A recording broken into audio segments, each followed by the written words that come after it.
Hello and welcome guys, आप सबका स्वागत है हमारे यूट्यूब चैनल में भोजपुरी एक्सटी यूट्यूब चैनल में। अगर आप सब इस चैनल को सब्सक्राइब नहीं किए हैं तो प्लीज़ सब्सक्राइब कर ले ताकि भोजपुरी से रिलेटेड न्यूज़ सबसे पहले देखने को मिलेगा। आज हम बात करने वाले हैं ट्रेंडिंग स्टार खेसारी लाल यादव के बारे में। अगर खेसारी लाल यादव को फैन है तो प्लीज़ चैनल को सब्सक्राइब कर ले। चलिए बात करते हैं ट्रेंडिंग स्टार खेसारी लाल के।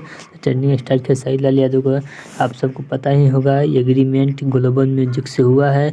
जो खेसारी लाल यादव स्टेज के दौरान बोले थे कि 2 महीना लाइनें लगातार सॉन्ग आएगा। और फिर 9 मई को ट्रेंडिंग स्टार खेसारी लाल यादव का पेशी है कोर्ट में दिल्ली। देखते हैं उसमें के किसके पक्ष में आता है, ग्लोबल म्यूजिक के पक्ष में आता है या ट्रेंडिंग स्टार खेसारी लाल यादव के पक्ष में आता है। वह 9 मई को बाद ही पता चलेगा। हो सकता है 9 मई के बाद ट्रेंडिंग स्टार खेसारी लाल यादव का सॉन्ग आना बंद भी हो सकता है या नहीं भी हो सकता है। अगर इनके पक्ष में आया तो ट्रेंडिंग स्टार खेसारी लाल यादव का सॉन्ग आएगा, और इनके पक्ष में नहीं आएगा तो दूसरे चैनल से इनका गाना आना मुमकिन नहीं नामुमकिन हो जाएगा। सिर्फ खेसारी म्यूजिक वर्ल्ड से ही आ सकता है या नहीं भी आ सकता है। चलिए, अगर यह खबर आपको कैसा लगा, अगर आपको यह खबर अच्छा लगा तो प्लीज़ चैनल को सब्सक्राइब कर लो ताकि भोजपुरी से रिलेटेड न्यूज़ सबसे पहले देखने को मिलेगा। चलिए मिलते हैं न्यू अपडेट के साथ, तब तक ओके बाय।